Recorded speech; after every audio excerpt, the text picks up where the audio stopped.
Setelah Golkar, Gerindra, PAN, dan PKB menyatakan sikap mendukung pilkada diubah lewat DPRD, kini giliran Partai Demokrat menyatakan sikap yang sama. Lalu apa yang membuat partai milik SBY ini putar haluan? Padahal di tahun 2014 saat Presiden SBY masih menjabat, ia pernah mengeluarkan perpu yang membatalkan pilkada via DPRD.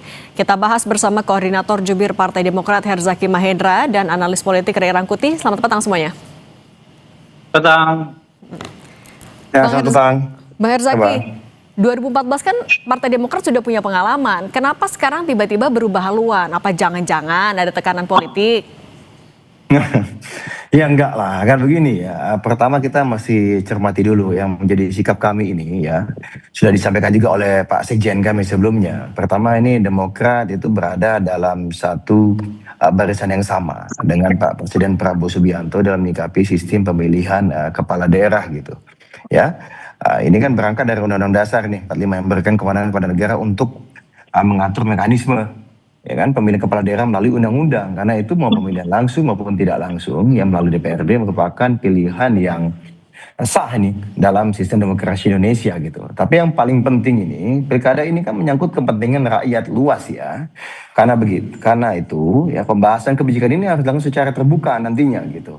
Ini kan 2026 kan masuk di prolegnas ya, secara terbuka, demokratis dan melibatkan partisipasi publik gitu. Jadi contoh Bang Ray ini juga harus terlibat nanti menerima masukan. Teman-teman media ini juga harus ikut aktif nih seperti ini melakukan diskusi-diskusi publik gitu. Sehingga kita juga tahu pasal demi pasalnya nanti ada diskursus yang sehat gitu ya. Agar setiap keputusan ini tetap mencerminkan kehendak rakyat. Bang Herzaki, tapi sebelum kita sampai ke sana tujuan yang diinginkan juga oleh Partai Demokrat. Tapi apa yang membedakan ketika 2014 saat itu Pak SBY masih menjabat presiden, tegas sikapnya mengeluarkan perpu, sekarang selaras dengan Presiden Prabowo?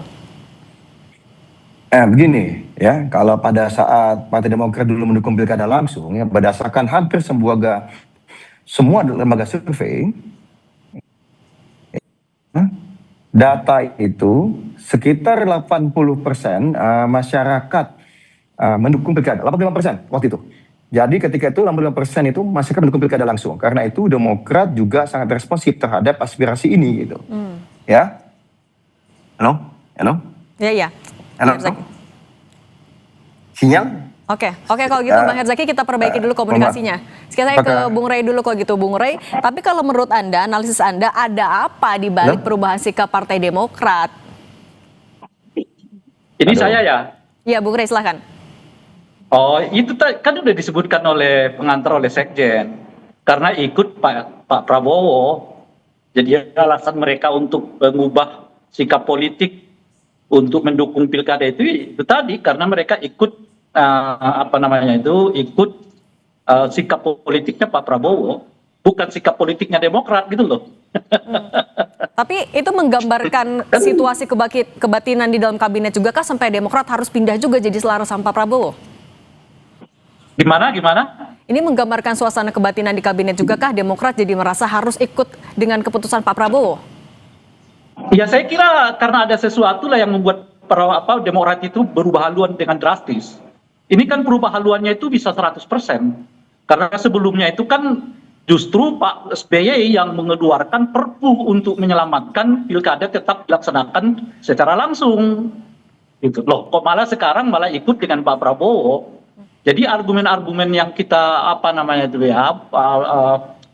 yang substantif lah macam-macam nggak kedengaran gitu. Itu artinya apa? Ya artinya ada mungkin tekanan dari pemerintah dan ada kecintaan terhadap kekuasaan dari Partai Demokrat gitu loh.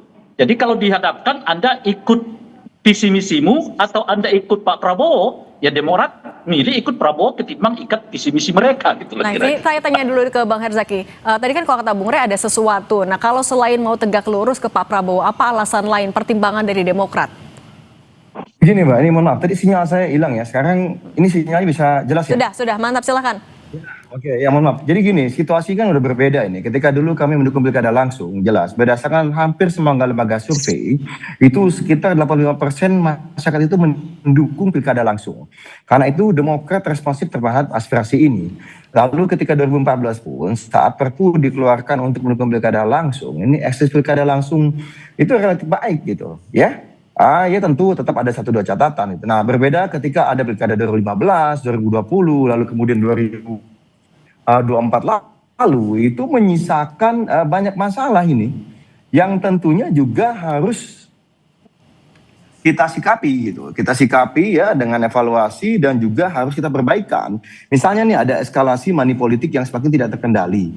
Lalu ini ada Cakada berkualitas, berintegritas itu tersingkirkan oleh Cakada yang kalah oleh Cakada yang logistik tidak terbatas. Lalu ada keterbelahan di tengah masyarakat ya yang berdampak sangat negatif gitu pada aspek sistem sosial kemasyarakatan, terutama antara pendukung Cakada, kan begitu. Ya. Bang Herzaki, tapi kalau artinya Halo? Anda Ya, mendasarkan... tadi kedengeran nggak, Pak? Oke, Bang Herzaki, kalau misalnya Demokrat mendasarkan keputusan tapi berdasarkan gini, suara konstituen... Tapi ini, ada data yang berbeda, ada data berbeda ketika hari ini, saat ini, justru sejumlah survei menyatakan pendukung pilkada langsung itu menurun drastis menjadi sekitar 70%-an gitu. Artinya juga ada pergeser aspirasi masyarakat. Nah, oke. Ya, dan pendukung pilkada langsung menjadi tidak langsung gitu loh. Nah, ini kan tentu ini harus didalami lagi untuk menjadi pertimbangan penting para pembentuk undang-undang pemilu. Ini kan masih berproses kita. Ini masih 2026. Kita masih berproses, ada 2026, 2027 sampai kita persiapan menuju ke nanti. Nah ini yang kita tentu bagaimanapun harus kita bahas bersama-sama untuk mencari format terbaik dari pilkada itu ke depan. Oke, Bang Herzaki, kalau misalnya sekarang keputusan Anda didasarkan pada suara publik yang menurut Anda bergeser, memilihnya pilkada tidak langsung. Artinya tapi kalau nanti berubah lagi, jadi mereka lebih setujunya sama pilkada langsung, Demokrat masih membuka ruang untuk berubah lagi haluannya? Ya, ini kan kita kan melihatnya seperti ini, Bang, gitu ya. Ada ekses-ekses, ya kan? Jadi ketika dibeda, kok 2014 ini sekarang begini tadi, ada ekses-ekses yang kita cermati. 2015, 2020 dan juga 2024. Nah, ini kita mau nih bagaimana cara ekses-ekses negatif ini bisa hilang gitu. Nah, salah satu opsi yang kita lihat bahwa pilkada melalui DPRD ini menjadi suatu opsi yang sah kita lihat. Ya, dan opsi yang masuk akal juga. Tapi lagi-lagi yang paling penting kan hari ini bagaimana kedaulatan rakyat tetap terjaga. Yang kedua bagaimana kontrol terhadap masyarakat, kontrol dari rakyat ini gitu ya, terhadap yang tokoh-tokoh yang terpilih ini kan yang menjadi penting itu. Dan juga bagaimana ekses negatif, dampak hiruk pikuk hari ini sehingga kami itu bersedia untuk membahas, mengevaluasi secara serius gitu dengan melibatkan seluruh pemangku kepentingan. Ya, untuk mencari format terbaik ini. Jadi kita pelajari nih, kita pelajari betul ya, baik langsung mau tidak langsung kita pelajari betul. Ini kan tanggung jawab dari partai politik. Kira-kira gitu. Saya ke Bung Rey dulu. Kemudian kita sampai kepada kesimpulan hari ini kita bersama Pak Presiden, Pak Prabowo gitu ya. Bersama dengan Pak Presiden. Bang Herzaki. Saya ke Bung Rey dulu, Bung Rey. Gitu. Tapi kalau melihat dari komposisi partai politik yang mendukung di parlemen ya sudah mayoritas, yang tegas menolak masih hanya PDIP saja. Hitung-hitungannya kalau menurut Anda ini sudah menggambarkan keseriusan dari partai-partai di kabinet untuk menggolkan ini? Ya, kita usah dipikirkan lagi ya, memang begitulah. Udah pasti berarti ya. Sampai Demokrat bisa berubah haluan drastis kok. Itu satu. Tapi saya nggak tahu tadi data yang diungkapkan oleh Bung Zaki ya. Itu data dari mana gitu. Seingat saya Kompas merilis data per Oktober-November 2025 itu masih mengungkapkan soal persetujuan publik terhadap pilkada langsung itu mencapai 80%. Seingat saya ya. Dan hampir di banyak lembaga survei itu relatif masih di angka 75-85% tingkat keinginan publik untuk tetap mendukung pilkada langsung ini gitu. Jadi data dari mana itu saya nggak tahu Bung Herzaki mendapatkannya gitu ya. Nah yang seterusnya adalah ini kan DPR kita ini seperti memancing-mancing terus ya kejengkelan publik terhadap mereka. Rasa-rasanya peristiwa Agustus itu belum sepenuhnya membuat mereka merenung tentang apa sih sebenarnya yang membuat masyarakat begitu jengkel sehingga hampir 8 ya kantor DPRD dan kantor pemerintahan itu dirusak oleh massa. Ini kan jadi aneh gitu. Tatkala anggota DPR dan DPRD-nya begitu teruk di mata masyarakat ya, yang tingkat kepercayaannya sangat rendah. Ya, selalu berkisar di antara nomor 10, 11 di antara sekian banyak lembaga negara yang dipercaya oleh publik, kok malah hak asasi yang paling fundamental dari rakyat, yaitu memilih sendiri kepala daerah mereka itu mau dialihkan ke DPR gitu loh, ke DPRD gitu. Ini logika berpikirnya bagaimana? Saya tanyakan dulu ke Bang Herzaki, Bung Rey. Nah, nah tadi bagaimana logika berpikir dari Partai Demokrat? Bagaimana mempertanggungjawabkan pilihannya ini kepada konstituen yang mungkin belum tentu setuju dengan pilihan pilkada tidak langsung?